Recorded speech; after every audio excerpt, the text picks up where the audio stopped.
Good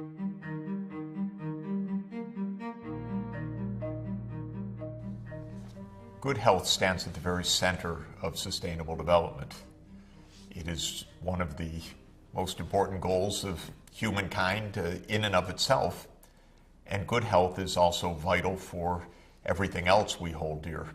It's vital for economic development through a productive workforce, through the ability of children to not only survive disease, but also to flourish, to learn, to make their way through school, for the ability of a community to be able to undertake economic activities or to attract investment. So health has always been regarded as central to basic human rights, basic human needs, and to the aspirations of ending extreme poverty. It's notable that in the Millennium Development Goals, for example, of the 8 goals about ending extreme poverty in all its forms, 3 of the goals absolutely centrally are about health. MDG 4 is about reducing child mortality. MDG 5 is about reducing maternal mortality. And MDG 6 is about controlling the mass killer epidemic diseases like AIDS and malaria. And one can absolutely say that all of the other goals as well, ending poverty and hunger, having children in school, gender equality, a safe natural environment, are also goals in which health plays an important role, both as a determinant of outcomes and also as one of the main objectives.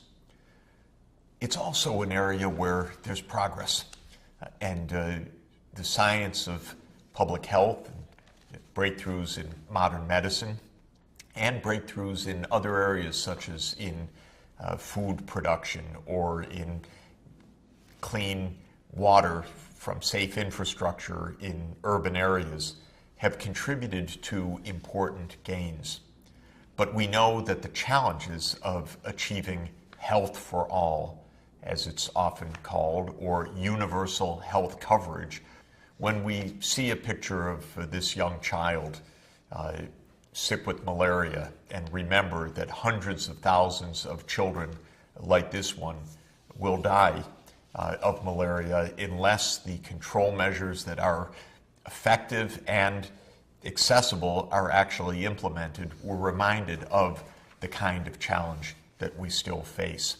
Millions and millions of children, especially in the very poor countries, die each year of utterly preventable or treatable causes that could be ended. These lives could be saved. Children who are dying today or are left with lifetime disabilities could, with proper organization of our response, have happy lives and safe lives that would give them the opportunities that, of course, they want and we yearn for on their behalf. Since the beginning of the United Nations itself, the priority of health has been clear. And in the Universal Declaration of Human Rights back in 1948, it was already made clear that health is a human right, a part of our basic needs. As we know about the Universal Declaration, those rights are not the kind of rights that can be achieved all at once. They are to be progressively realized. But time is going, and we could move faster. When the World Health Organization was created as well, right in its central constitution in 1948, it was declared that health, the highest attainable standard of health, is a fundamental human right, quote, without distinction of race, religion, political belief, economic or social condition. Health for all. Universal health coverage. One of the really notable global efforts to achieve health for all started in 1978 in Alma-Ata, now called Almaty, Kazakhstan, when world health officials, the health ministers from around the world, gathered and made a very important Alma-Ata declaration that called for health for all by the year 2000, a notable, specific objective dated for 22 years after that event. Unfortunately, when the year 2000 came, it wasn't health for all. Unfortunately, it was pandemics for many, many parts of the world, almost contrary to the aspirations 2 decades earlier. The AIDS pandemic was running rampant. Millions and millions of people infected with the HIV virus, more than 20 million, millions dying every year. Malaria, which is a tropical killer disease, had risen tremendously in number of infections and in number of deaths because the first-line medicine used in Africa to treat malaria had lost its efficacy. The parasite had become drug-resistant to chloroquine. And so 2000 was very bleak for malaria, with a surging death toll. The year 2000 was also bleak for tuberculosis, another horrific scourge of humanity that claims millions of lives each year. With tuberculosis, there was a surge partly riding on the HIV/AIDS pandemic because immunocompromised individuals suffering from AIDS died in very large numbers from tuberculosis infection. There was also, as with malaria, the crisis of drug resistance, and new lethal, very difficult to treat strains were spreading of what were called then multi-drug resistant TB, tuberculosis bacteria that were resistant to a wide spectrum of traditional medicines. And this also became extreme multi-drug resistant TB when even the rescue medicines lost their effectiveness as the bacteria continued to evolve resistance. In other words, the year 2000 did not meet the hopes and aspirations of the health ministers who had assembled in 1978, nor did it fulfill the promise of the Universal Declaration of Human Rights, nor the Constitution of the World Health Organization.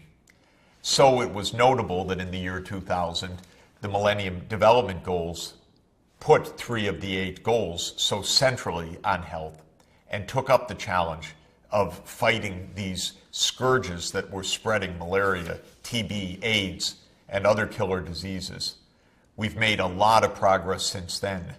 The distance from 2000 till now is a period of tremendous progress. It rekindles for us the hopes of 1978. Indeed, we see within reach the possibility of truly honoring the commitment to health as a basic human right. Now, health, like education, is a merit good. Remember that a merit good is a good that should be accessible very broadly or universally in the population. Health is considered to be such a good not only because it's so vital for individuals that we feel from a moral and ethical point of view that everybody as human beings deserves access to health, but very practically, health is a merit good because untreated disease is a threat for society and a threat that spills over to the rest of a population when an epidemic is left to fester and to spread. Think of the devastation that comes when a highly communicable disease races through a countryside, races through a continent, as AIDS has done. The death tolls that can result and the cost to the whole community are huge. We'll see other reasons as well why government has a necessary leadership role, not only to ensure widespread coverage, but to ensure the efficiency and the results orientation of the healthcare system. Now, when we look at the actual experience in health, this is, like economic development itself, one of the real achievements of the modern era. Back in the Industrial Revolution, worldwide life expectancy was perhaps 35 years. Of course, we don't have the records to establish with precision a worldwide number, but something on the order of 30 to 35 years of life expectancy is a reasonable estimate. This does not mean that people were dying at the age of 30 or 35. It means that a newborn, on average, would reach an age of 30 or 35, taking into account that a very large number of deaths would occur within the first month after birth, or the first year, or the first 5 years.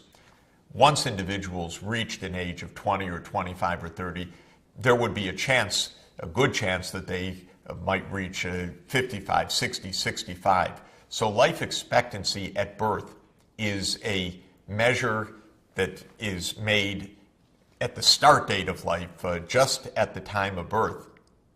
And from there to estimate statistically how long on average an individual can expect to live within the society. Now, from 35 years in 1800 or so, by the time we got to 1950, just after World War II, there had been some gains in the average in the world, but remember how much of the world was still mired in poverty and also in the aftermath of war. It's estimated that during the 5-year period, 1950 to 1955, worldwide life expectancy was perhaps around 46 years. That's the average as estimated by the United Nations. But if you look at this graph, which divides the world according to high income or developed regions, developing regions, and the least developed countries, you can see that for the developed regions of the world, life expectancy in the period 1950 to 1955 was somewhere around 65 years already. Of course, much lower, still around 35 years in the least developed countries, probably quite close to the health conditions that had existed at the start of the Industrial Revolution. We see from this curve, though, that the world has made progress, and every category of country has made significant progress. By today, world life expectancy is perhaps 70 years, twice the life expectancy roughly at the start of the Industrial Revolution. This is one of the great achievements of modern humanity, one of the great achievements of modern science and of economic development. But one also sees the continuing large discrepancies between the high-income and the low-income world. In the high-income world, life expectancy is almost 80 years, whereas in the least developed countries, you can see from the graph that life expectancy is still 60 years or even less. In other words, roughly a 20-year, 2-decade gap in life expectancy between the richest and the poorest countries. This gives us a measure of how much we have to do. Most of the causes of death in the poor countries are in some sense caused by poverty itself, suggesting that from a medical and public health point of view, these deaths are preventable. These diseases that are causing these deaths are treatable in many cases. In this interesting graph that you're looking at, we put on the horizontal axis the per capita income of countries, and on the vertical axis the life expectancy at birth.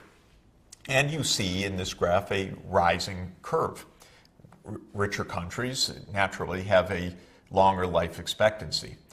You also see, in comparing the fitted curve for 1975 and for the year 2005, the two shown here with the dotted line for the earlier year, that the whole curve linking income and life expectancy has shifted up. This means that during that 30-year interval, at any given level of income, one expects a longer life in the more recent years. Now, why would that be? The answer is technological improvement, better ways to prevent disease, better ways to treat diseases that occur nonetheless. And the result is that even at the same income level, year after year, there is an improvement of health that comes from a rise of the productivity of our public health and medical systems, as well as of other parts of our economic life, for instance, the literacy and awareness of people themselves so that they can pursue health-seeking behaviors more ably, or they can use their mobile phones to call for emergency help. And this is one of the reasons why life expectancy rises. Now, what I find extremely pertinent about this graph is the very steep part of the curve at very low income. This means that when countries are very poor, small increments of income going from $1,000 per year to $2,000 per year leads to very steep gains of life expectancy. Those gains later on level off so that increases of income, say from $25,000 per person per year to $26,000, the same absolute increase, would have a quite small effect on the average life expectancy, whereas that gain at the very low levels of income have a massive increase. This is to be expected. There are diminishing benefits of added income to many things, including to happiness, but also to human health. But what's important about this curve, in my view, is it says that even small increases of income, or I would also argue, small increases in the amounts that we're able to invest in health, can have huge benefits for the level of health. One of the themes that I want to emphasize is that very low-cost investments in poor settings can have huge effects on saving lives, on extending life expectancy, on extending the quality of life and the health of people during their lifespans. Not surprisingly, when you look at a world map such as this one showing the mortality rates of under fives, meaning for every 1,000 births, the number of those children out of 1,000 who will die before their 5th birthday, we see that the under 5 mortality rate is by far the highest in tropical Africa.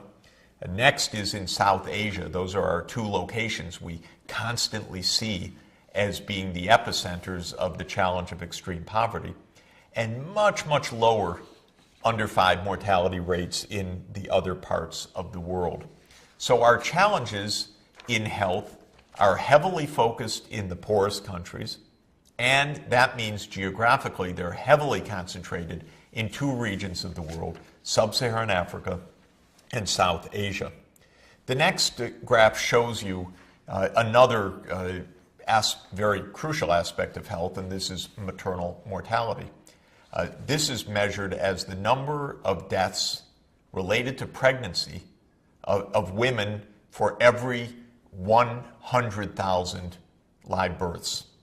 And so the numerator of this fraction, number of deaths in pregnancy, typically at childbirth, but it could also be pregnancy related, has a huge variation between rich countries where very, very few women, thank goodness, die of pregnancy-related causes, compared with countries in the poorest regions, and poorest of all in tropical sub-Saharan Africa, where maybe 1,000 women die for every 100,000 births, an astounding risk of death due to pregnancy. Those numbers are coming down.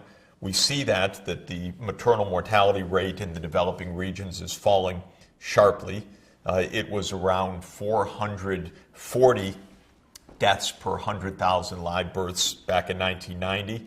and now below 250 deaths per 100,000 live births as of 2010. We see that in the high-income regions, the developed regions, the numbers are very, very small, a few deaths per 100,000 live births. The reasons for death in rich and poor countries differ, but for one basic reason. The poor die of the same reasons that the rich die. They die of cancer, they die of cardiovascular diseases, they die of metabolic disorders, say related to diabetes. But they also die of conditions that rich people no longer die of, mainly communicable diseases, such as children dying of measles, or children dying of malaria, or children dying of other kinds of infections which would not kill their counterparts in the rich world, but do kill the children in the poor countries because the children are hungry, they're undernourished. And one basic principle of health is that undernutrition leads to immunosuppression. What does that mean? Undernutrition leads to a tamping down of the immune system, the ability to resist infectious diseases. And so poor kids die of diarrhea or respiratory infections that would not kill a child in a rich country, better nourished, but do carry away millions of children into death in the poorest countries. The disparities between rich and poor and across ethnic groups, another kind of inequality that we've examined, can apply within countries as well. The United States, we know, being the most unequal of all of the high-income countries for reasons that we've discussed, also has very high disparities in life expectancy. This is a map showing the measured life expectancy across counties of the United States, and we see that the northeast seaboard of the United States, say Boston or New York City, have quite high life expectancies, but in the deep south of the United States, in Alabama, in Mississippi, in Georgia, and Louisiana, life expectancy is several years less. And we also know that minority groups in the United States, especially the African American community, has many years less of life expectancy compared to the white non-Hispanic Americans. And so these gaps cross class lines, they cross racial lines, and they have geographic counterparts as well, related to ethnicity, race, and perhaps at least some direct effects of geography as well. To measure the variation over time and across countries in health, we use a number of statistics. The life expectancy at birth is an example. Under 5 mortality, another example. Maternal mortality rate, a third example. Infant mortality rate, which is out of 1,000 newborns, the numbers who will die before the first birthday. There's also a very important concept that I want you to know because it's widely used and very useful, called DALYs. DALYs is the acronym for Disability Adjusted Life Years. The idea is that a normal lifespan is 80 years, according to the calculations of DALYs. If an adult dies at age 60, this is 20 lost life years. If that adult is sick between age 55 and 60 and not enjoying healthy years even in those final 5 years of life, that's an added penalty for disability. Paralysis, blindness, loss of a limb, other kinds of disabilities can be translated into a partial loss of a life year by making an assessment of how much healthy life is lost by the particular disability. What DALYs calculate in any population is, on average, the number of lost life years plus the number of lost years to disability. Add up those two components from death and disability, and you get disability adjusted life years, the DALYs. And these DALYs are used to understand the varying disease burdens across the world. An example of this is this rather complicated chart, but a very, very important one. Every bar on this chart is for a distinct region of the world. At the top is the high-income countries. Next, Europe and Central Asia. At the very bottom bar of the chart is Sub-Saharan Africa. What is being shown here are the disability-adjusted life years lost to disease per population. So a large bar means that there's a lot of lost life years, either to death or to disability. And we see that Africa has by far the highest disease burden, and the high-income world, not surprisingly, the lowest disease burden. But this bar in each grouping is divided by colors in a quite interesting way. Those colors refer to different disease categories. So take the dark blue, which is most to the left of each of the bars. That is the amount of loss of life years due to HIV/AIDS. We can classify all of the diseases into a few categories and then measure the disability-adjusted life years lost to that particular set of conditions and group that in a category. What do you see when you do this? It's very, very important to note this. Sub-Saharan Africa, for example, has by far the highest disease burden of AIDS. This is not surprising. The very epicenter of the AIDS pandemic is in Sub-Saharan Africa. Now compare the bar for Sub-Saharan Africa with the bar at the very top for the high-income countries. You can't even see the sliver for HIV/AIDS. That doesn't mean, of course, that there is no death and disease from HIV/AIDS in the high-income world. Of course there is. But it means that the burden of the disease per person in the population is very, very low compared to the massive burden in Sub-Saharan Africa. And look at the part of that bar for communicable disease. You have to scrunch your eyes and see a tiny little sliver. Well, why is that? It's because in the high-income world, the communicable and parasitic diseases like malaria, like measles, like diphtheria or typhoid, are virtually gone, almost not heard of. Many of these diseases are completely and successfully prevented by immunizations. Others are treated by antibiotics. People, and mainly young children in the case of Sub-Saharan Africa, suffer these diseases in the poorest countries, but not in the richest countries.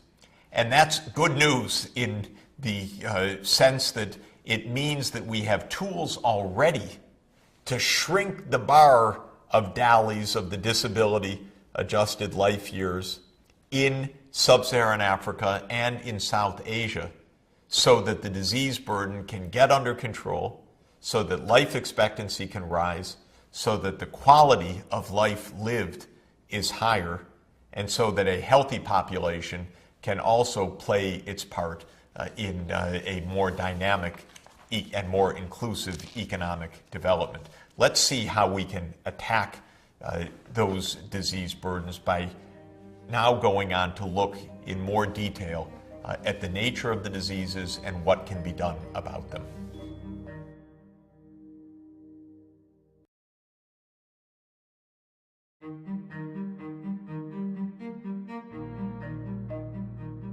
The problems of health are problems for all societies. In the rich world, where health conditions are far better than in the poor countries, the problems of very high and rising costs of healthcare are front and center on the political and the economic agenda. In the poorest countries, the challenges, of course, are also about finances, but much more importantly about the tragic losses of life and the very high burdens of disease, often from conditions that have been eliminated completely in the high-income world. Poverty and ill health go together, and we need to understand that linkage of poverty and ill health, because understanding it enables us not only to address the challenges of heavy disease burdens in poor countries, but also gives us an added and very important tool for breaking the poverty trap itself.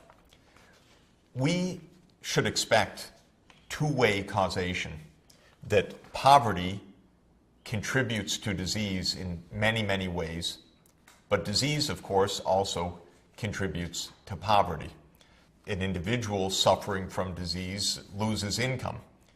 A community or country with a heavy disease burden similarly loses income from sickness in the population, lack of productivity, other burdens that arise in the economy when there is a large amount of unattended disease. How does disease contribute to poverty? Think about the following pathways. First, through the adverse life cycle development of an individual.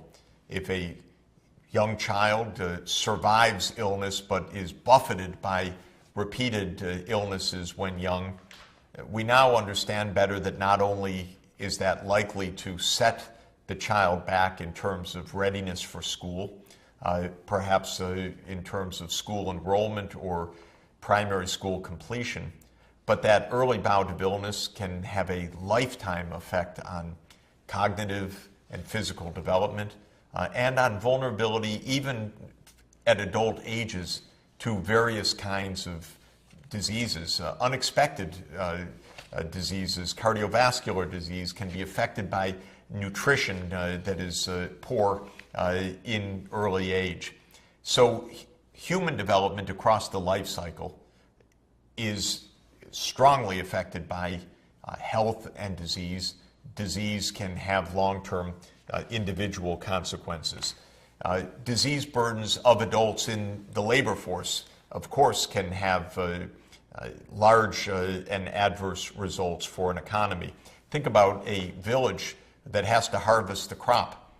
The crop may be the absolute lifeline for the village to enable it to eat throughout the coming year. But in many places, just at harvest time, there's also the risk of a malaria epidemic. Malaria is a disease that is transmitted by the bite of a mosquito. The mosquitoes are breeding during the rainy season, the same time that the crops are growing. By the time it's right to harvest the crops, it may be that the larvae have developed into mosquitoes now transmitting malaria infection. It's not uncommon, therefore, that just when harvest time comes, the whole community is knocked out by malaria and can't harvest the crops.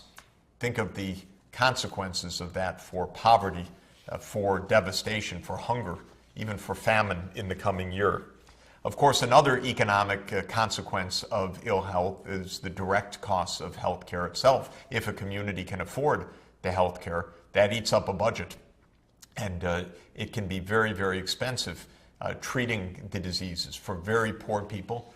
Even what would seem to be modest outlays of a few dollars or a few tens of dollars for a disease, amounts that would hardly be noticed in the rich world, can be the margin of survival for poor families that hardly have enough to eat to start with and then may lose their last remaining monetary income to the effects of a disease.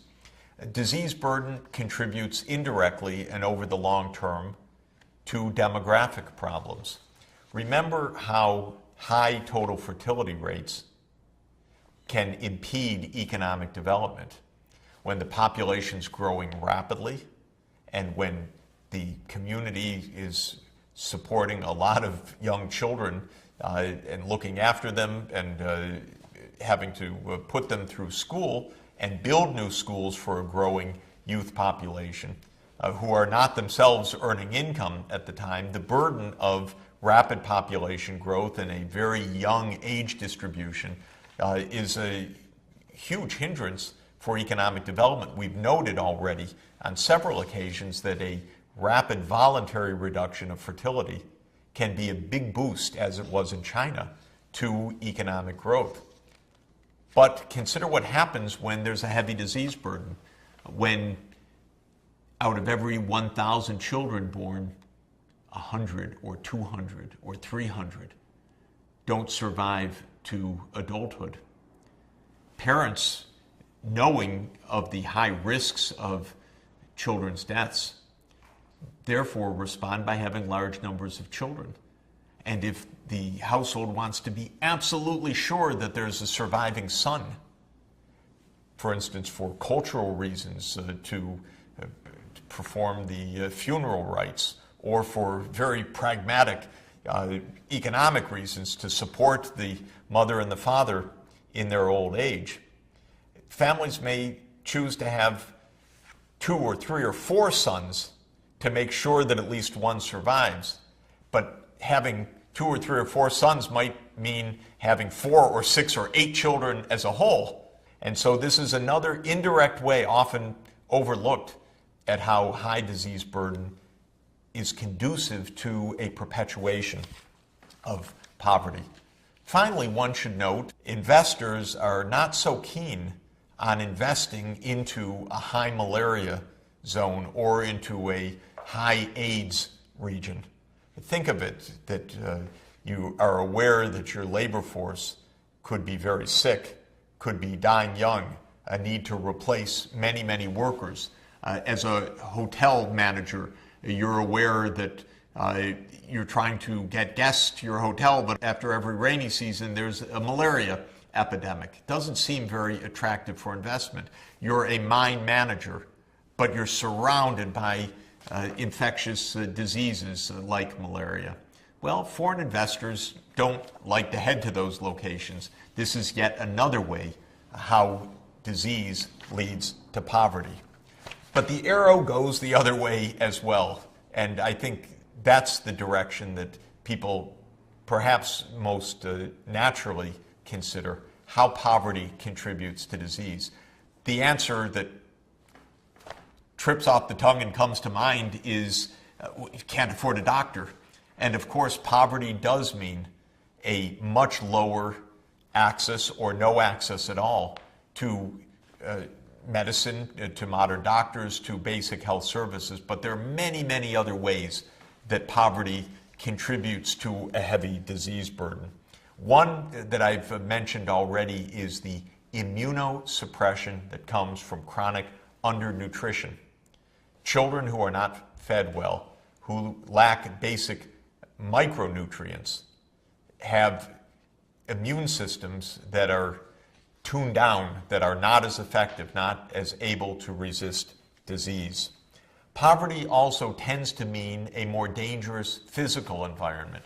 Poor families in rural areas typically don't have reliable sources of safe drinking water or reliable, clean sanitation. There's open defecation.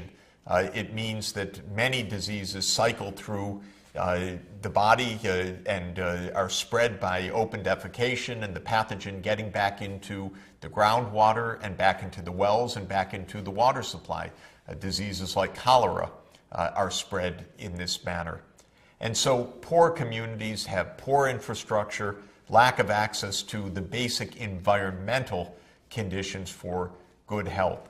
Poor people live in adobe huts with thatched roofs, often with a gap between the thatch and the walls, a gap in which various insects can easily enter, mosquitoes bearing malaria or flies bearing other diseases or other insects that are coming and spreading disease. So even the physical structure of the housing can make a very, very big difference. Poverty is related to the ecological conditions of disease. worm infections like hookworm or trichuris or ascaris are in warm, wet, tropical climates.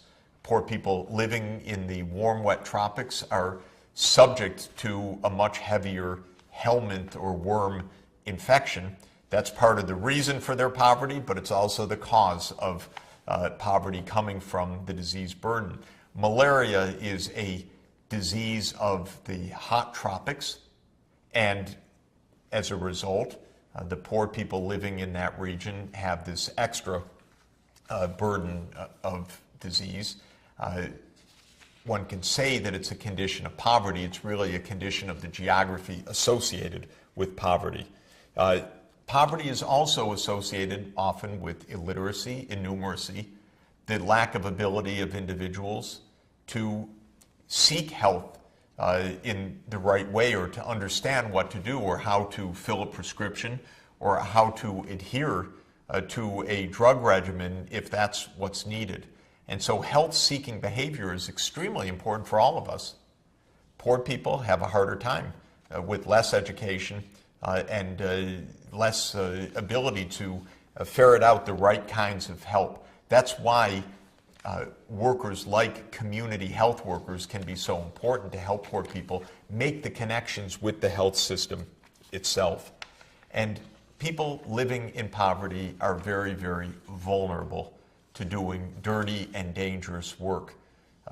Young women who, because of their extraordinary vulnerability, end up in the sex trades, for example, and vulnerable to AIDS and other sexually transmitted diseases, or to violence and to other life-threatening conditions of life, is another aspect of poverty itself.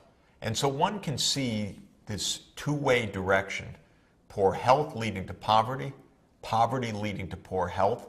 Whenever you have the arrows working in both directions, you have the possibility of a vicious spiral. Poverty, poor health, even more poverty, worse health, even worse economic outcome. But whenever you have a vicious spiral, you generally have the possibility of a virtuous spiral as well.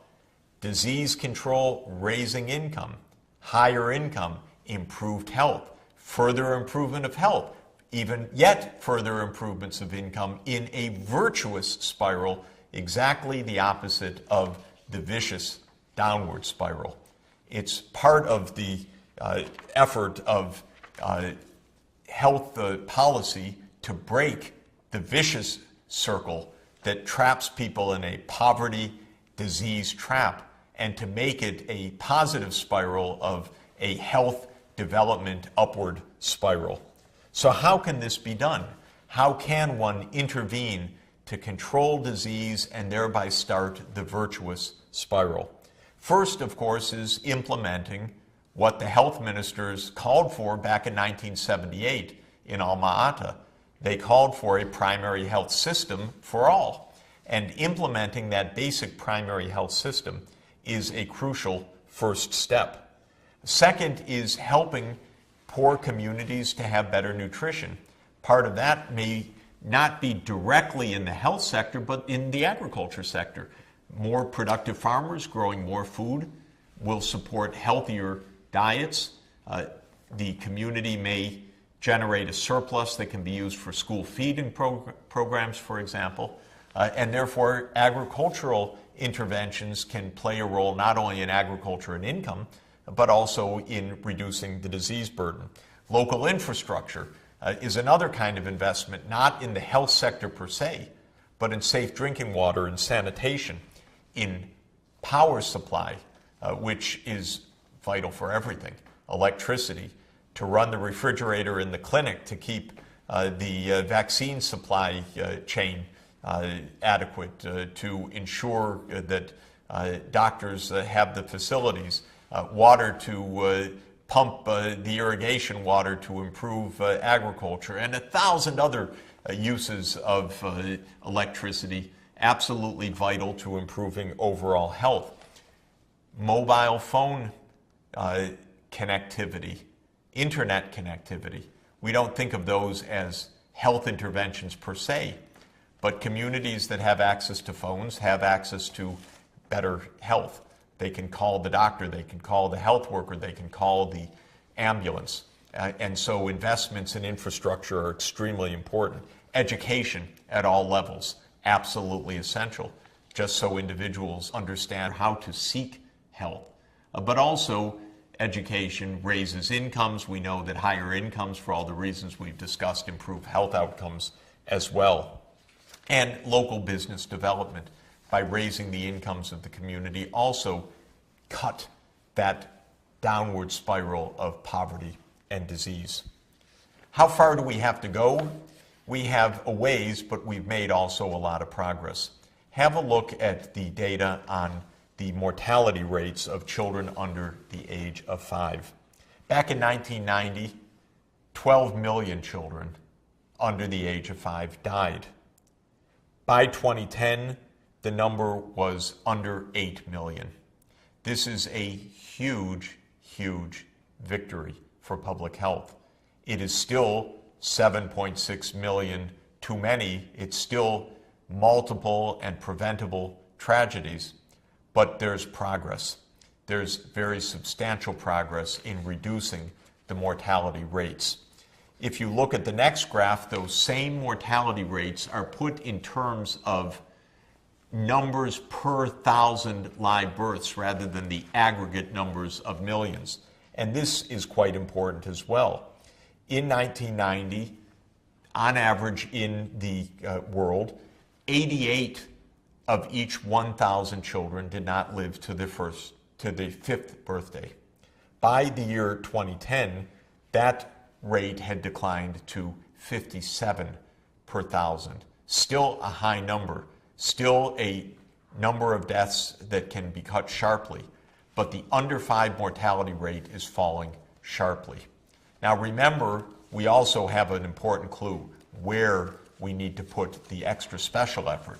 If you look at the total number of deaths in the year 2010, the 7,600, more than 6,000 of those deaths were in just 2 regions, Sub-Saharan Africa and Southern Asia. These are the epicenters not only of overall poverty, but the epicenters of the disease burden and of the preventable and treatable diseases that could reduce this amount of suffering. And where are poor people succumbing? To what kinds of conditions? That is shown by the estimate of the causes of deaths of children under 5.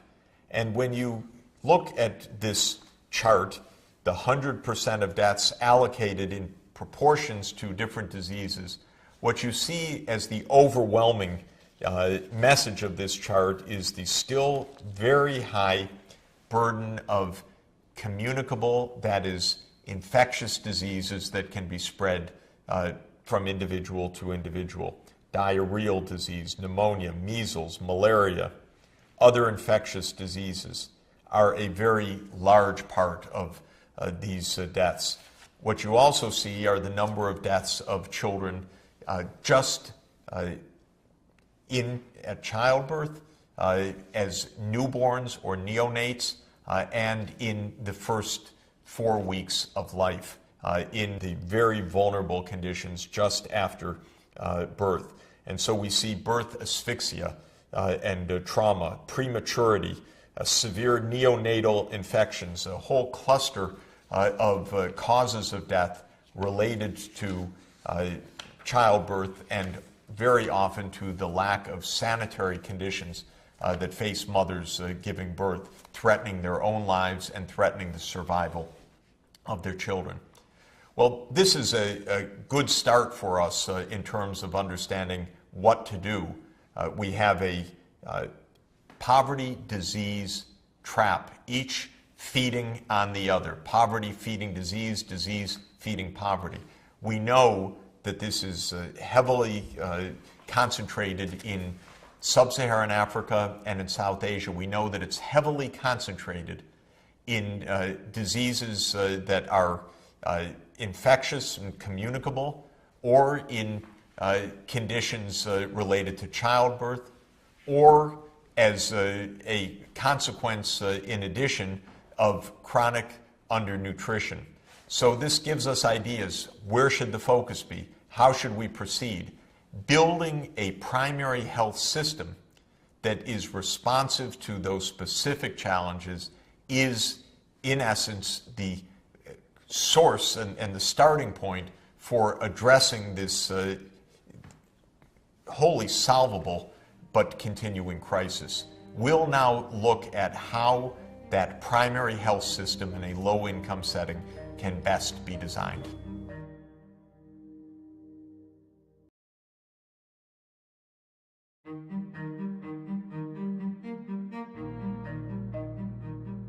We have a challenge, a heavy disease burden in poor settings. We know that poverty itself is a major contributor to this disease burden. We know that most of the causes of disease are preventable or treatable. The question is how to design a delivery system in health and in the related sectors at low enough cost that it's possible to make great headway even in the midst of poverty. Solving that problem has a huge, huge benefit. Not only would it tremendously improve health, and we already see such improvements on the way, but it can break the poverty disease spiral and turn it into a health development upward spiral. That's our goal. The starting point for designing an appropriate health system is the science of public health. But what is public health? We know what medicine is. We think of doctors and nurses. They're treating individual patients. Public health could be called population health. It is treating the health of a large population, and partly, of course, through the work of doctors and nurses, but also through other tools that don't necessarily depend on doctors and nurses, through attention to safe drinking water, through attention to the access of the community to anti-malaria bed nets, through attention to widespread coverage of effective vaccines against the vaccine-preventable diseases. So public health looks at health from a population perspective and scientifically addresses what should be done. The answer differs. Differs by location, differs by income level, because the answer in public health depends on the disease burden that needs to be addressed. I regard public health as being not only highly effective, but quite systematic. And I would describe the public health approach this way. First, understand the epidemiology of disease. That means understand the nature of the disease burden in a particular population. What is the DALY count, the disability adjusted life years? What is the prevalence of the disease, that is, its frequency in the population? What is the incidence of the disease, the number of new cases in a given time period? Epidemiology measures the disease burden in a systematic way and also focuses on the transmission mechanisms. Is the disease transmitted person to person? Is the disease transmitted by an intermediate vector, so-called, such as the Anopheles mosquito, which bites one person infected with malaria and then later on bites another person, transferring the infection to that second person, in which case the mosquito is serving as the vector of that disease. So the epidemiologists need to understand a lot about what kinds of diseases, who's affected, how the diseases are transmitted. The second stage of good public health thinking is to examine the feasible and desirable interventions. What should be done? A lot of public health comes packaged essentially as apps. There's an app for vaccines. There's an app for distributing anti-malaria bed nets. There's an app for antenatal care. There's an app for safe childbirth. Of course, that's not the way that the public health specialists might phrase it. They use the term interventions. But what they mean is systematic packages that address particular conditions: how to deworm, how to control malaria, how to ensure safe childbirth, how to ensure neonatal survival, how to get a good nutritional outcome, how to face a diarrheal disease, how to break a cholera epidemic. These are the interventions. Based on the epidemiology, proceed to understand what are the interventions, both within the health sector specifically and in the closely related sectors of nutrition, farming, safe water infrastructure, and the like. Third is systems design. You have a list of interventions. Every child should get an immunization. Every household should have bed nets. Every mother should have antenatal visits. Every newborn should be visited by a health worker. Great. That's a list. That's a bunch of bullet points. How to deliver that list effectively, real implementation. That, in essence, is about systems design. Who should do that work? Who should give immunizations? Is that doctors? Is that nurses? Is that clinical officers? Is that community health workers? How should bed nets get distributed? Who guarantees the supply chain of medicines? Who reads a diagnostic test? Who manages the workforce? Who supervises the workers for their honesty or for their level of training and their competency? This, of course, is the kind of challenge that a business faces in running an organization. Running a public health system is quite a complicated challenge. Building that system, often nearly from scratch in a very poor setting, is extremely important because it comes to the question of training, recruitment, job designations, and so forth. Now, part of that system then has to be translated into actual management and implementation. There are many things to do, especially when you're starting in a very poor community and you're building up a health system. You have to invest, build an operating theater for emergency obstetrical care, build an examination room, build a new clinic, build a new bore well for safe drinking water. You have to train a labor force, typically in a poor setting, a place where healthcare has been underinvested for years, decades, or forever. There's a tremendous amount of training to be done. Of course, there is community empowerment. The health system, by its very core, involves the individuals in the community. They have to seek health care. They have to be connected with the health facilities. If they're health workers, they have to trust the health workers into their homes, for example, or have the confidence to call the health workers. So community involvement and community empowerment is essential. Oversight, like in any business or any organization. How do you make sure the work is actually getting done, that the funds are being used properly and not being embezzled, that the disease burden is as it was thought, not some completely different and unexpected mode of disease transmission. And a good system has not only monitoring but evaluation, assessments. How are we doing? Why did mothers die last month in childbirth in this district? What went wrong? Were those deaths preventable? Is the doctor competent? Is the ambulance broken down? Is the power not actually available in the emergency room? And so forth. So this is the systems design that is absolutely crucial for practical success. Then comes financing. It's not surprising that money looms large in this issue. We're talking about poverty. We're talking about places where the absence of money plays a pervasive role in the presence of disease burden.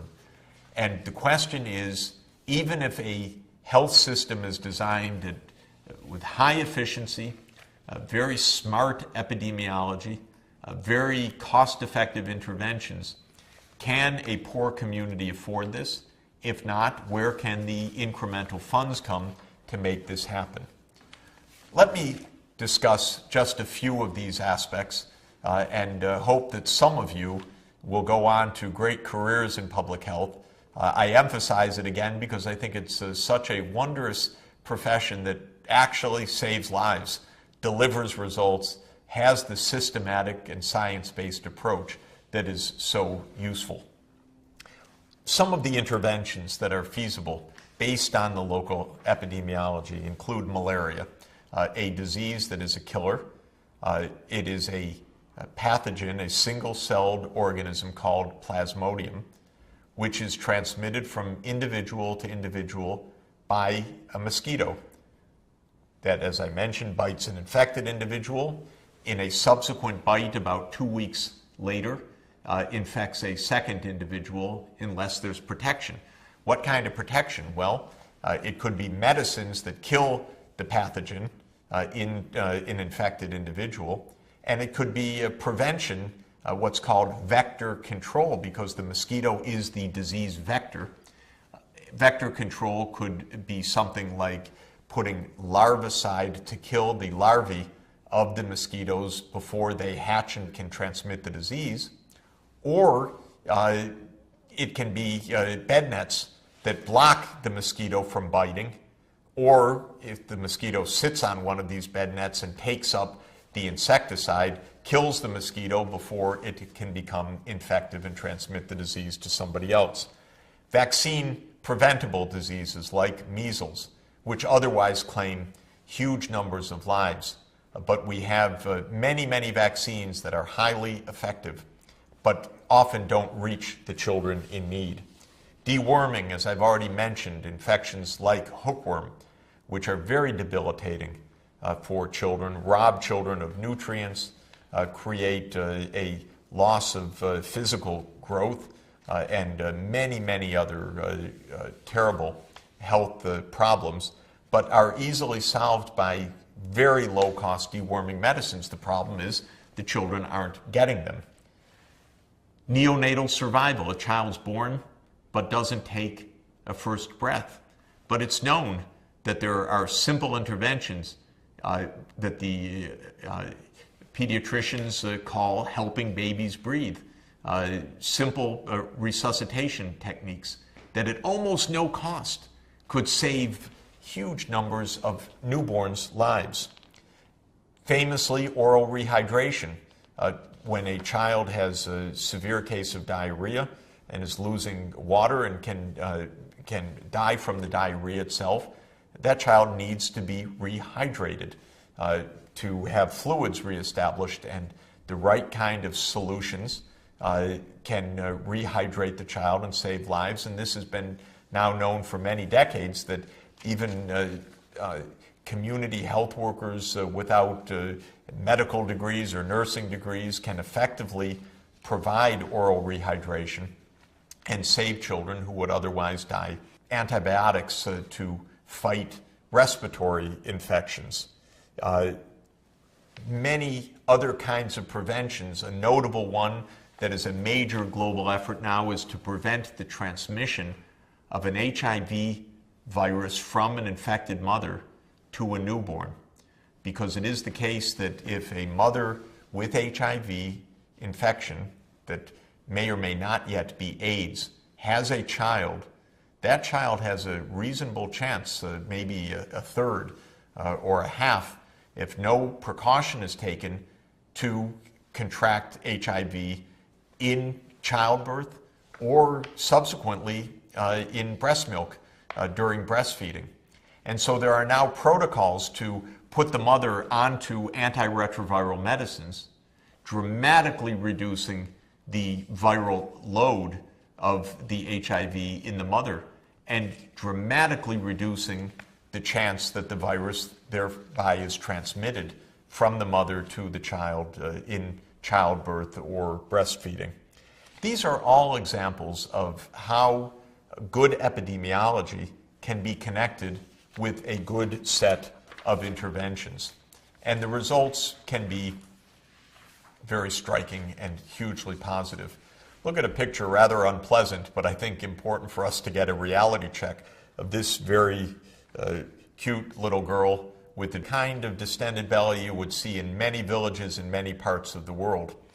Have a look at what came out of that belly. You see a horrifying plate full of worms that came out after the little girl was administered with the basic, very low-cost anti-worm infections. And as a result of her deworming, she and little children like her have a growth spurt afterwards because those worms have been taking away her nutrients, her absolutely valuable nutrients necessary for her brain development and her body development. They've been taking them for the worm's growth, which is obviously the opposite of what we want. Deworming, therefore, allows a growth spurt, just like disease control allows an economic spurt in countries that are otherwise burdened by massive disease burden. This set of interventions and others like them, properly identified through good epidemiology, can be administered at low cost in a highly effective, very low-cost health system. In today's dollars of, say, the year 2013, the cost of such a basic primary health system addressing the diseases, conditions that I just described might reach no more than $60 per person in the community per year. A remarkably low cost to address all of those disease conditions. And you would say, $60 per person per year to save all those lives and to reduce the disease, why hasn't it happened? And the irony is, and this is the really basic point, I sometimes call it the iron law of poverty, even $60 is too much for a government in a very poor country. And this, I think, is the part that's hard for us to appreciate because we assume, and again, it makes sense intuitively, it's just not correct, that if this kind of disease continues in poor communities, maybe the government's not trying very hard. That's not correct. Consider the following. A country, say, is at $400 per capita, not in purchasing power, but at current market exchange rates. That's the kind of pricing that I'm using for this $60 example. Now, a country at $400 per capita, a country like Malawi, might collect 20% of its national income in taxes. Probably wouldn't be able to manage more than that because a lot of the income isn't even monetary income, it's just the production around the farm household itself. So, as a thought experiment, consider a country at $400 per capita whose tax collection is 20% of the national economy. 20% of $400 is $80 per year. What that means is that the government's revenues out of its domestic revenue collection would be $80 per person per year in the country. What does that $80 per person have to go towards? Well, it has to run the government, the parliament, the courts, the president, the national defense, the police, the roads, the power, the infrastructure, water, sanitation. It has to go for the schools. It has to go for construction, for environmental conservation. And, yes, part of it has to go for the public health system. But think of it, you have $80 in total. You have to allocate it to all of those purposes. And experts that have looked at this repeatedly say that a country really focusing on health, but also on education, infrastructure, courts, decency, rule of law, might be able to stretch and devote 15% of the total budget to the health sector. What's 15% of $80 per capita? Yikes, that's just $12 per capita per year devoted to health. How much health care can you get for just $12 per capita? And keep in mind that in Europe and the United States, the public health budget is $3,000 per person per year, or $4,000 per person per year. The point is the following. For a poor country, even trying hard out of its own revenues, it can't reach the $60 per person per year on its own. This is why development assistance, ODA, as we talked about it, official development assistance, is so important for health. And now you can see the complexity of this challenge. On the one hand, we need good epidemiology to describe what should be done. Next, we need to identify effective interventions. Third, we need to identify the kind of system that can bring about those interventions. Fourth, we need to manage and implement such a system. And now I'm saying we have to pay for it. Not a fortune, but an amount that is beyond the means of the poor country itself. The answer, in my view, is official development assistance, carefully, scientifically, professionally targeted towards improving the health of poor people, helping them to build primary health systems. This is what I advocated when I chaired the Commission on Macroeconomics and Health for the World Health Organization, and what I have championed for a dozen years as special advisor to UN Secretary General Kofi Annan first, and now to UN Secretary General Ban Ki-moon, on how we can achieve the Millennium Development Goals. We've taken the targets of reducing child mortality, maternal mortality, and the burdens of infectious diseases. To do the work, we now see scientifically how it can be done. We see even that the budget is very, very small, but too big for the poor countries. That's why I am a strong believer in organizations like the Global Fund to fight AIDS, tuberculosis, and malaria, which I participated in the design and launch now a dozen years ago. We need extra funding to fight those three diseases. That's why I'm a great fan of the Global Alliance for Vaccines and Immunization, Gavi, which provides extra financing for immunization coverage. That's why I've been a great fan of the United States PEPFAR program, the emergency program for AIDS, and the US PMI program, the President's Malaria Initiative, that has given extra income to poor malaria-stricken countries to fight malaria. These kinds of targeted, focused official development aid programs have been hugely effective, very successful, because you know how the money should be used. You can monitor it, you can watch it, you can assess it, you can evaluate it, and the results are very strong. And what's heartening is the figure that you're looking at of the takeoff of official development assistance, especially bilateral assistance, that is from governments to to low-income country governments, especially after the year 2000, because it is with the Millennium Development Goals that these great breakthroughs are being achieved. Malaria is coming down. The AIDS burden is coming down. A treatment for tuberculosis is expanding. Under 5 mortality rates have come down considerably. Maternal mortality rates have come down considerably. We're seeing that public health works, but we're not yet at the full system to deliver it, in part because the budget gap remains significant even if it has declined. This has made a big difference, but there still is an important gap that needs to be closed so that we can truly achieve our long-standing and crucial objective of health for all.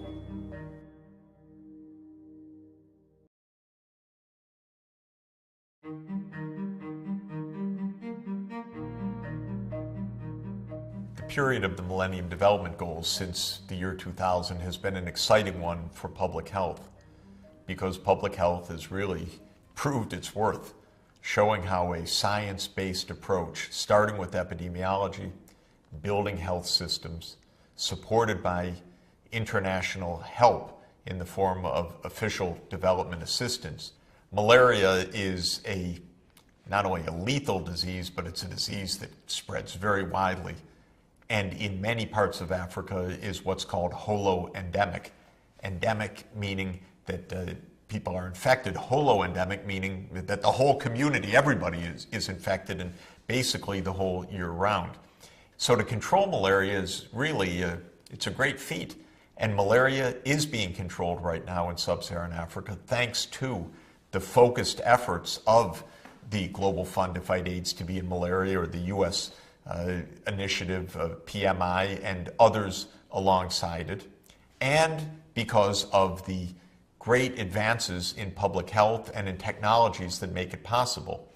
Long-lasting insecticide-treated bed nets, community health workers who go into the communities rather than waiting for sick people to carry their young, often dying children many, many kilometers in their arms, hoping to arrive at a distant clinic in time.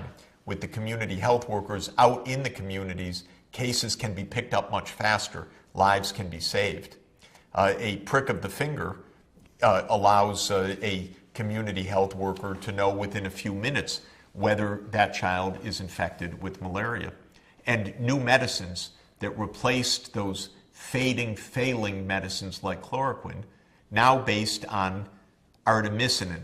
Very interesting story, because artemisinin is a molecule extraordinarily effective in fighting malaria that was identified by Chinese scientists.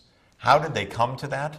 Because there was an ancient Chinese herbal treatment for malaria and for other fevers that came from a plant that the Chinese called Qinhuasou, and that we know as wormwood, or in its Latin as Artemisia annua.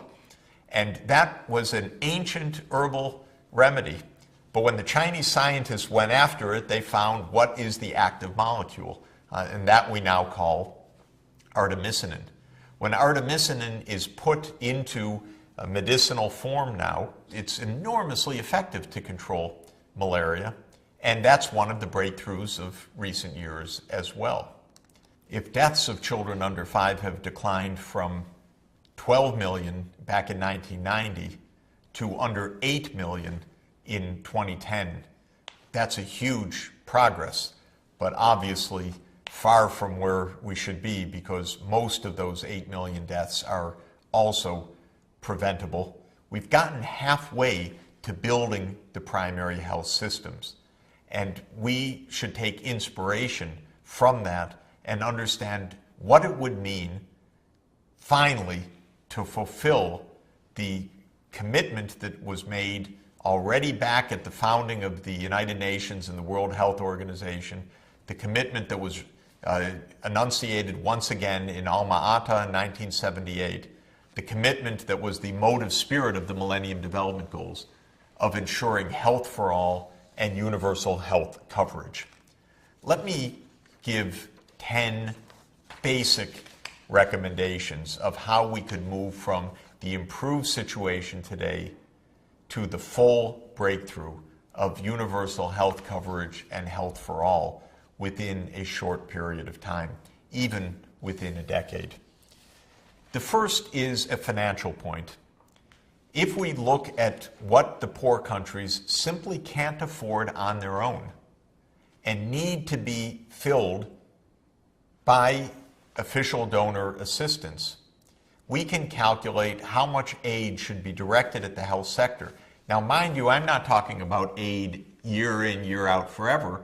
I'm talking about an amount of aid that will shrink as the poor countries develop and reach a threshold of income where on their own they can fund their own health systems.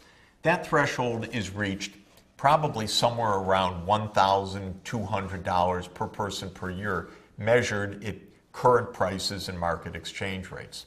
If you calculate the gap that the poor countries simply can't manage out of their own budget, it's around $40 billion a year, roughly $40 per person for 1 billion people that need that extra help. 40 billion, how should we think about that? Is that a big number or a small number for the rich world? Well, one way to think about it is that, as we know, there are about 1 billion people in the rich world, so it's on the order of about $40 from each of us in the rich world to save millions and millions of people in the poor countries. But $40 per person in the rich world is the bargain of the planet in terms of the lives that could be saved. Let me put it in terms of the proportion of the rich world income. We know that the average income of the rich countries is on the order of $40,000 per person per year. For the billion people in the rich world, it comes to about $40 trillion of income of the countries that give official development assistance. 40 billion out of 40 trillion is 1 out of 1,000. It's 1/10 of 1% of our income. Or to put it another way, it would be like saying for every $100 in the rich world, take a dime, put it aside. Next $100, take a dime, put it aside. 1/10 of 1% of the income would accumulate into a total fund of $40 billion per year. So the starting point, number one, in the recommendation is an annual flow of funds from the rich countries to the poorest. 40 billion a year right now, a number that would shrink over time. 1/10 of 1% of high income world output each year. That would close the financing gap and enable millions of lives to be saved. Second recommendation, put that money into highly effective organizations. My own recommendation would be to build the Global Fund to fight AIDS, TB, and malaria, which has done such an outstanding job, into a global health fund more generally, and channel through it about $20 billion per year so that the Global Health Fund could effectively support the basic health systems in the poorest countries, letting those countries know that as they develop and lower disease will help them to develop, they will get less and less over time because they will eventually graduate from the aid itself. Now, third is that the low-income countries have to do their bit. They can't fund their health systems just on their own, but they can make the valiant effort needed. They should contribute as much as is feasible. And as I've mentioned, most fiscal experts that have looked at this regard 15% of the total budget as a stretch but realistic and reasonable target for funding help. So the third recommendation is that the poor countries would be called upon to meet what became known as the Abuja targets because of a meeting that took place in Abuja, Nigeria. The Abuja target calls for the poor countries to devote 15% of their budget revenues to the health sector. The fourth recommendation is to finish up this job of comprehensive malaria control. Malaria is getting under control. You'd think I'm a little bit obsessed with it, and the fact of the matter is you're right. Malaria is such a pernicious disease, such a killer, such a burden on development, but so much within reach of control that we do need to put the focus on it. And we're close to getting the job done, but still underfunded roughly by half. So my fourth recommendation is that the world should adopt a plan for comprehensive malaria control. That would cost roughly $3 billion a year, which would enable the poor countries to finish up the supply chains, the funding of community health workers, the rapid diagnostic tests, the medicines, and so forth to really get the job done. Fifth recommendation, the leading donor countries should fulfill their long-standing commitment to providing universal access to antiretroviral medicines for individuals infected with HIV and having the clinical indications for antiretroviral treatment. These medicines work. The treatment of poor people saves their lives. It's been shown to be highly effective. More treatment would mean lower transmission of the disease, because when an individual is treated with antiretroviral medicines, the viral load, that is the concentration of the virus in the body, diminishes sharply, making it much less likely for the virus to be transmitted from one individual to another. Sixth recommendation, that the leading donor countries should also fulfill their commitment in partnership with the poor countries in funding fully the global plan to stop TB, to stop tuberculosis.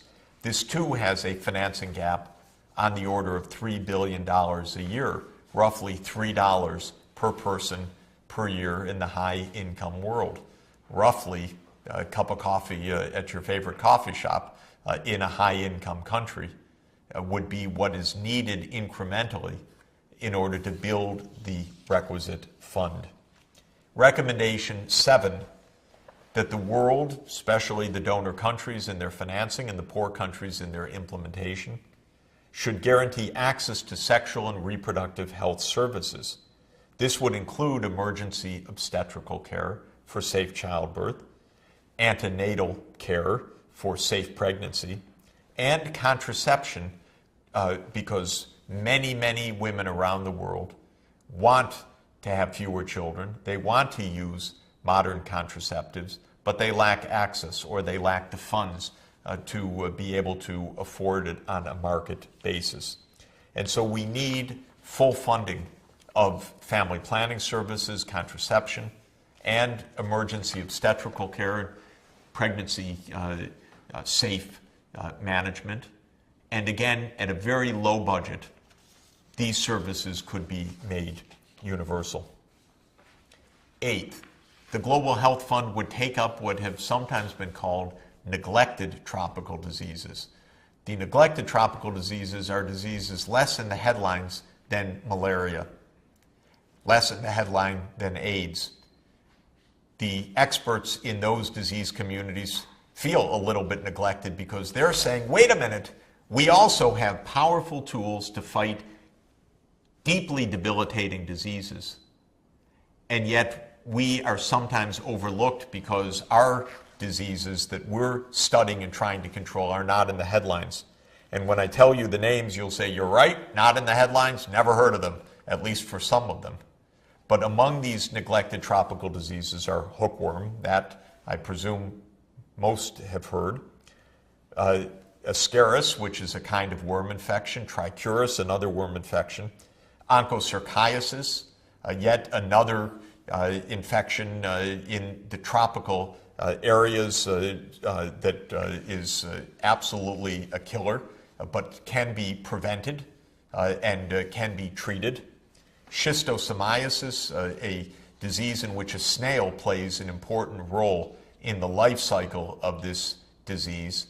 Filariasis, lymphatic filariasis, another vector-borne tropical disease with terrible consequences, also controllable through bed nets and with ample effort and organization, a disease whose burden could be reduced very, very sharply, and various forms and causes of blindness, including trachoma, that is an infection of the eye that can cause blindness and that can be prevented, that is widespread, a major cause of blindness. Also, we know, one could add, though it's not in the usual list of the neglected tropical diseases, is cataracts, where advances in surgery allow for remarkably low-cost replacements of the lens when individuals are blinded by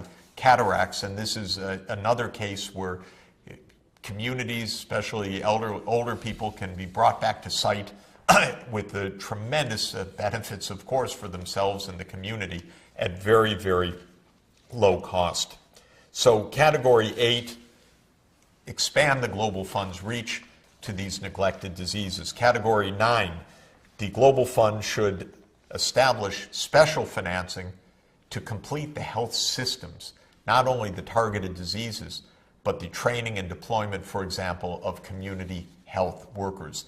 This would be a crucial part of the transformation from a disease-targeted fund to a general global fund that's providing a broad base of services. We have called at the United Nations for the deployment of 1 million community health workers in Africa by the year 2015 as a major boost for achieving the Millennium Development Goals. Malaria control, it's essential to get the community health workers out into the communities with their rapid diagnostic tests, with their artemisinin in the backpacks, with their mobile phones for getting advice from the clinics or being able to call an ambulance. When the community health workers are out there, the malaria burden plummets. And finally, recommendation 10 is that there are now a number of non-communicable diseases, typically that have been overlooked in many of these urgent MDG-related efforts, that also can be part of the primary health system. Dental care, for example, treating cavities, something very basic, but often not present in poor countries. Eye care, mental health counseling, and mental health interventions for the massive burden of depression, for example, which is pervasive around the world. Many cardiovascular diseases where people have undiagnosed high blood pressure, hypertension, that can cause loss of life for adults, but if treated, brought under control, can absolutely have the consequences ameliorated or the adverse consequences controlled altogether. A number of cancers can be addressed at very low cost. And of course, campaigns against tobacco use are part of any good public health system, because tobacco remains a massive killer. That's a behavioral challenge, but it's a behavioral challenge that we need to meet because it's one of the most effective ways to save lives. Moral of the story, we're close. It's not so hard. The Millennium Development Goals have given a big spur to effort. We can now see a pathway to health for all. In the next phase of the Global Development Objectives, the Sustainable Development Goals, I would expect that universal health coverage will feature prominently in the next phase of goals, and we will have the opportunity indeed to complete what we have started, to finally achieve, to realize health as a basic human right.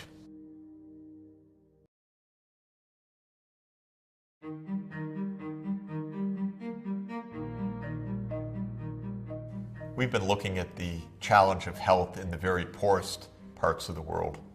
I'm going to move all the way to the other end of the income spectrum and look at the challenge of health in the upper income countries in the richest parts of the world. You'd say, what is the challenge? Life expectancy is high, and the healthcare system is technically very sophisticated. And while in the poor countries we scramble and rack our brains to figure out how to reach a level of $60 per person per year, in the high income countries the spending is typically around $3,000 to $4,000 per person per year in the public budget. And if one looks in the United States at public and private spending for health, it's $8,000 per person per year. What's the problem? Well, the problem, especially in the United States, is $8,000 per person per year. The health system has become incredibly expensive. So expensive that it is a major burden on the economy, a major burden on the budget, a major burden on poor people who are priced out of the healthcare market, even in the rich countries, and especially among those rich countries in the United States, where we have high inequality of income and prices of healthcare completely out of sight. And as we've seen earlier, a rather limited or tattered social safety net, so many people not covered by government programs.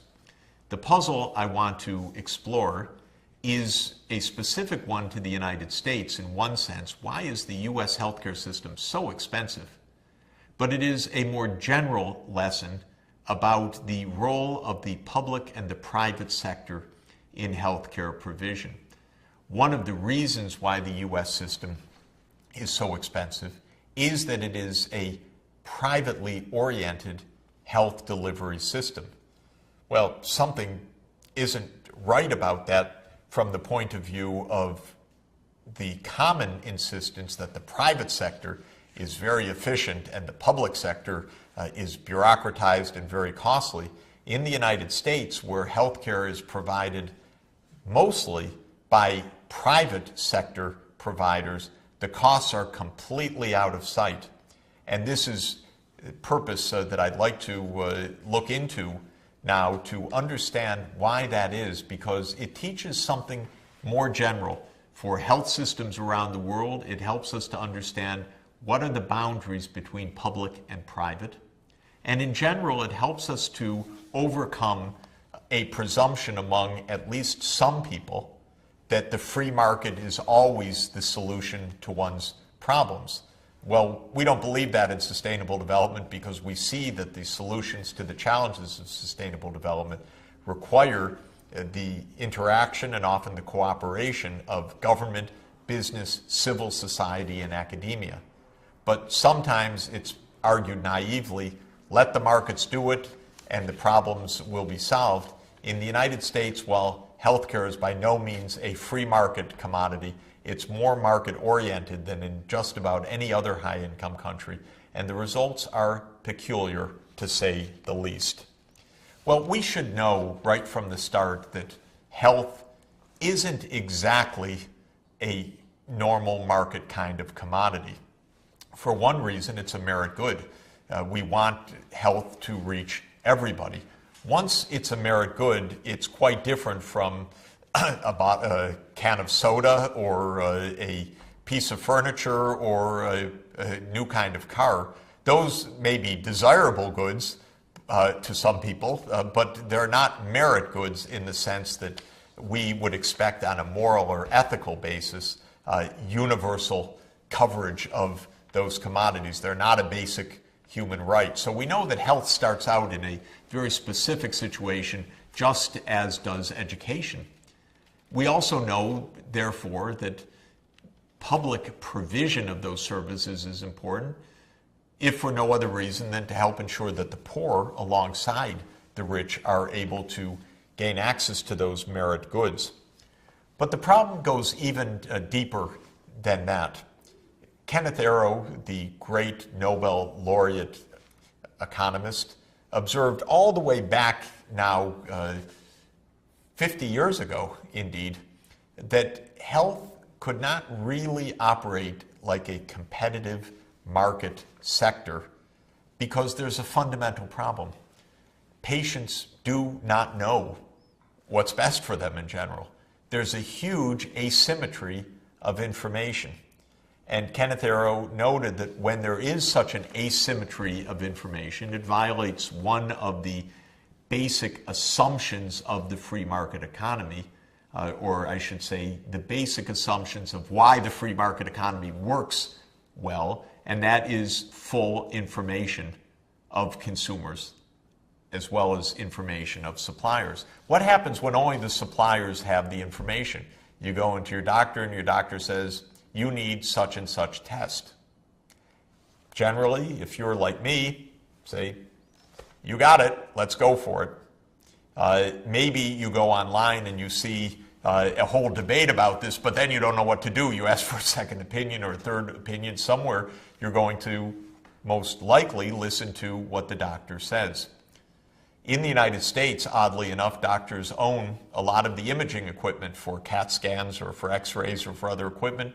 They order a lot of tests, and there is inherently a problem.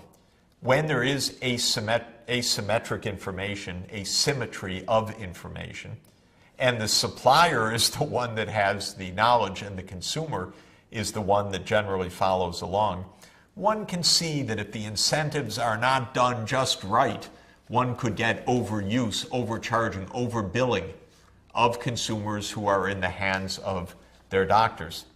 Moreover, with health, if you're like me, you don't want to play around, and especially if somebody is very sick, you don't start negotiating in the emergency room or in the coronary care unit. When the doctor or the hospital says that something's needed, almost all of the time you say, yes, please proceed. And this is at its core one of the fundamental barriers to simply organizing the health sector as a normal market activity. There are others. Health requires insurance because bad luck, a bad bout of disease, a person stricken with a very costly ailment would not be able to pay out of pocket, so people buy insurance in the United States or receive public insurance in other countries. And with insurance markets, there are many, many problems as well. One problem with insurance markets is if individuals know their health conditions, but the insurance company doesn't necessarily, perhaps only the sick will register for insurance, and if they're asymptomatic, they will sign on as needed. Healthy people won't. The insurance companies will find that their burdens of disease are unexpectedly large. They'll raise the fees. That will keep healthy people outside of the system. Only the sick or those who have likelihood of becoming sick will be covered. And what can ensue is sometimes called an insurance death spiral, where a smaller and smaller but sicker and sicker proportion of the population is faced with insurance. Prices soar for the insurance premia, and the rest of the population opts out or is simply rationed out of the market by the very high costs. Another aspect of the health system that I think is quite notable is that it is a system. With a sick patient facing a complicated set of conditions, you want the generalist to be dealing with several specialists. You don't want each specialist taking all the same tests again. You would like the doctors analyzing a case to be working in a systematic, cooperative way in which information is freely flowing throughout the system. Sometimes healthcare works like that, but very often it does not. If it's not organized that way, if individual doctors have their individual practices, then a private market economy can drive up the costs considerably. If the government reimburses private providers in particular ways that do not encourage the building of those systems, it makes matters even worse. Well, now you're looking at a graph where that dotted black line at the top is the cost of spending in the United States per person. It's soaring. Back in 1980, the average spending on health per person in the United States was about $1,000 per person. By the year 2009, $8,000 per person. And you can see by far the most expensive in the world. Norway, another rich country, comes next, but at a level much lower, say $5,500 per capita, roughly $2,500 per person less than in the United States. And in general, the rest of the countries are clustered around this lower level. Typical spending, perhaps around $4,000 per person per year outside of the U.S., half of the U.S. level. If you look at the next graph, you see the spending now divided by national income, because we're looking at the share of health outlays as a percentage of income. And you can see that back in 1980, the United States was spending about 9% of its national income on health.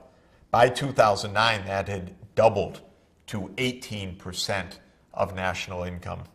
Notice that back in 1980, all of the countries, including the U.S., were rather tightly clustered between 6 and 9% of national income. Since then, the U.S. has separated from the pack, becoming by far the most expensive healthcare system in the world. In general, health costs have been rising, and health outlays as a share of national income have been increasing, but in other places not by anything close to the increase experienced in the United States. You can see that as of 2009, for most countries, the spending is on the order of about 10% of gross national product, not the 18% in the United States. Well, this is shown for the year 2011 in the next bar chart. Again, you see that the United States, all the way on the right, has the highest level of spending as a share of gross domestic product. The next chart, also this set of columns by country, also for the year 2011, shows the United States as another kind of outlier.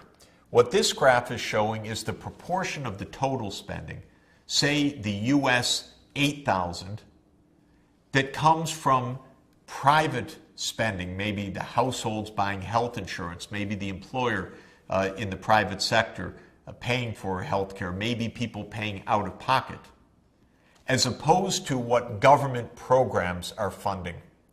What you can see is that the private health outlays in the United States are a bit over half of the total spending. So a bit more than $4,000 per person comes from private spending by the households, the employers, and so forth.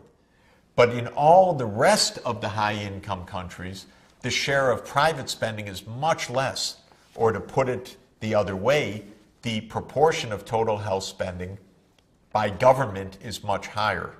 In essence, the U.S. runs a system that is partly public, partly private, with an accent, I would say, on the private sector, whereas most of the rest of the high-income world runs essentially a public finance system with a small private sector alongside. The U.S. is the only one that goes for a very big private sector and private spending that accounts for more than half of the total. What's the problem? The problem evidently is that the private sector in the U.S. is very high priced.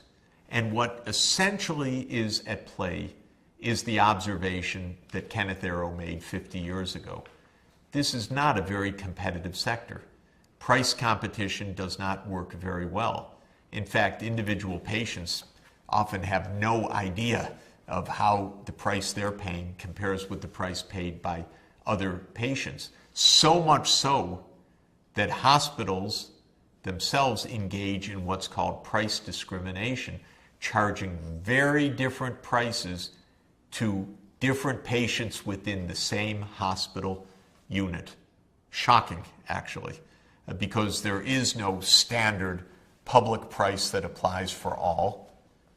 There is instead a very hard to understand negotiating process where the unwary U.S. health consumer spends often far more than the hospital charges to other patients facing the very same kinds of treatments and with the very same kinds of conditions.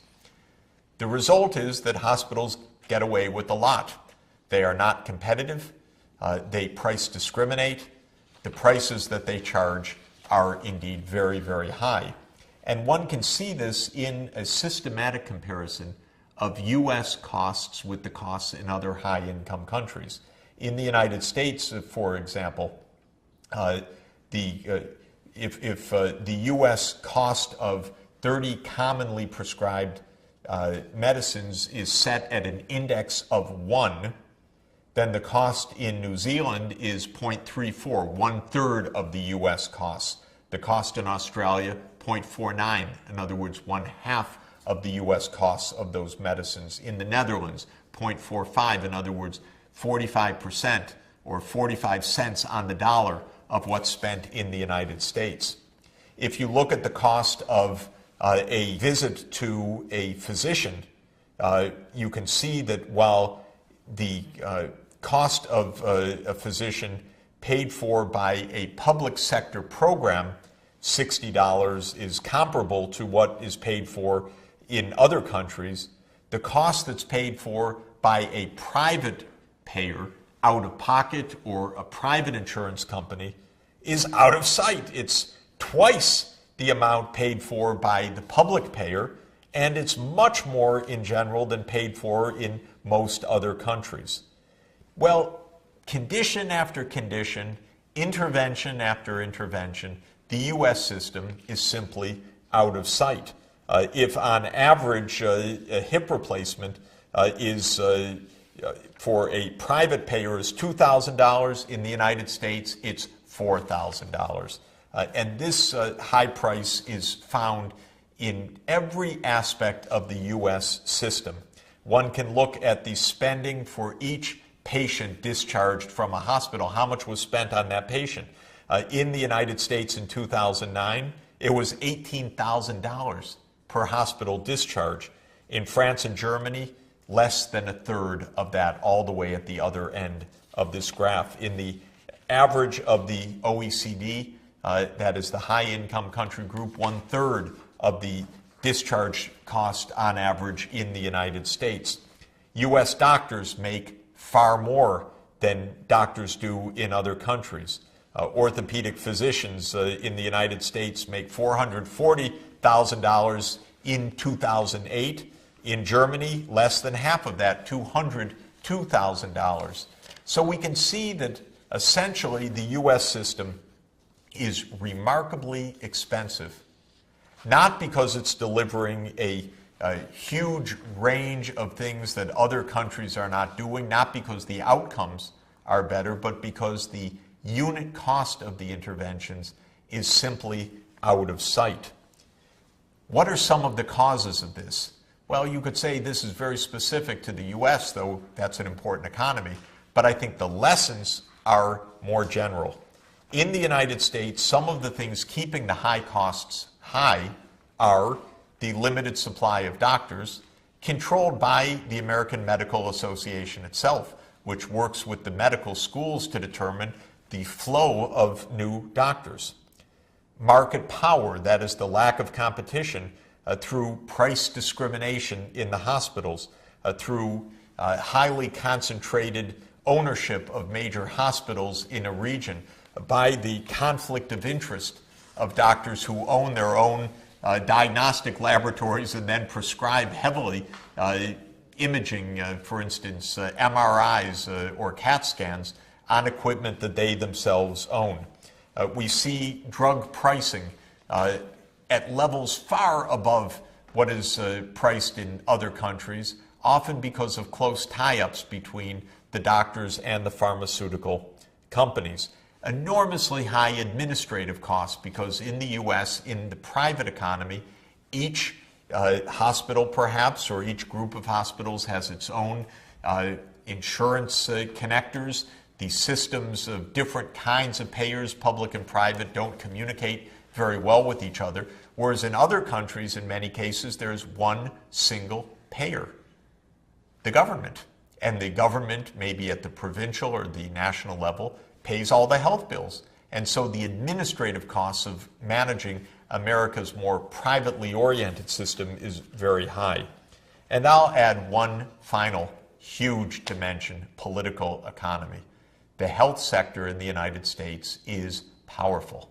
It is one of our 4 most powerful lobbies in the United States, just alongside Wall Street, the financial markets, number 1, big oil, number 2, health sector, number 3, and the military-industrial complex, number 4. 4 giant, powerful lobbies in the United States that also help to prevent remedial action on these issues. Now, one of the leading organizations in understanding the U.S. health system, the Institute of Medicine of the U.S. National Academy of Sciences, did a recent study. They found something extraordinary, that the waste, fraud, and abuse in the system, the overbilling, the waste of resources, the repeated tests, the outright fraud, the high management costs amounted to 5% of U.S. national income. That's astounding. 5% of U.S. national income is, with a $15 trillion annual economy, nothing short of $750 billion a year in waste. And when you put that into context, the U.S. is spending 18% of gross national product in health. And what the Institute of Medicine is suggesting is that maybe out of that 18%, it's getting 13% of national income in real value. Well, why does this system persist? Partly because of its history of having organized itself as a private sector economy that is not effective and doesn't obey the principles of free markets, but partly because of the power of the lobby. And if you look at total lobbying outlays according to various sectors, you find something quite astounding. Adding up all of the registered lobbying outlays between 1998 and 2012, while miscellaneous businesses, a broad grab bag category, comes number one in the list. Number two in the list is the health sector. More than $5 billion of lobbying by private health companies to Congress, telling congressmen and the president and others influenced by this, don't regulate us. Don't force us to expose our price discrimination. Don't regulate us as other countries do so that there's one price that applies to all patients within a certain category. Don't regulate the prices that pharmaceutical companies charge on their patent-protected medicines, and so forth. Don't try to reduce administrative costs. Those are our profits. Those are our earnings. Those are our employment, say the big health insurers. And they do this through mega lobbying. They also do it through campaign financing, shown on the next page. It's the fifth of the sectors from the top in the amount of financing spent by the industry during the most recent campaign cycle, complete campaign cycle of 2011 to 2012. The health sector contributed, and this means people from within health companies registered as they make campaign contributions, giving about $260 million of campaign contributions. You can understand that this leads to some attentiveness of the politicians to the interests of this concentrated group, not necessarily to the interests of the taxpayers or the citizens more generally. What are some of the reform options? Let me conclude with that. First would be to move to a single payer system, like Canada has. It's not simply in the imagination, it's in the real world. And Canada's health system is far lower cost than the United States, with very high quality. A second possibility is what's called an all-payer system. Sure, money would come from private employers, from out-of-pocket, from private insurance, but there would be one price paid per condition or diagnostic category or per individual covered per year, rather than price discrimination where the hospital or the private health provider tries to get as much as possible, and if the unwary consumer doesn't realize it, fleeces the unwary consumer by imposing costs far higher and prices far higher than other patients are paying.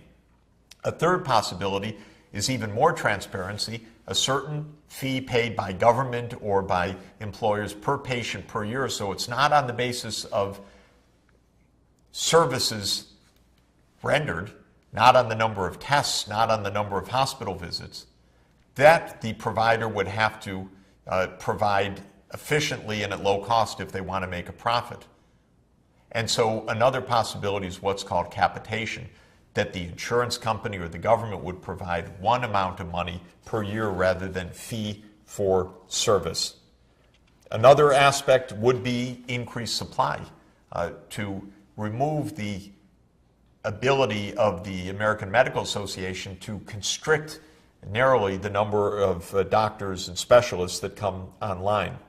And finally, I would mention how technology can be the friend of lower costs. With information technology, smarter systems, patients monitoring their vital signs at home, or telemetry where a patient's information is automatically being read at a distance at low cost and the patient comes in for visits only when the indication is there. Or community health workers, as in the low-income countries, working in the high-income countries to reach people in their communities rather than waiting for mega disease costs in the hospitals themselves. Plenty of reform, plenty of way forward, partly changing the incentives, partly deploying new technologies. Of course, that kind of reform also depends on politics. If the lobbies get their way, you get inflated costs. If this is a system that is run for the public benefit, there is tremendous good that can be done to reach more people, improve health outcomes, and accomplish that, especially in the United States, at considerably lower cost.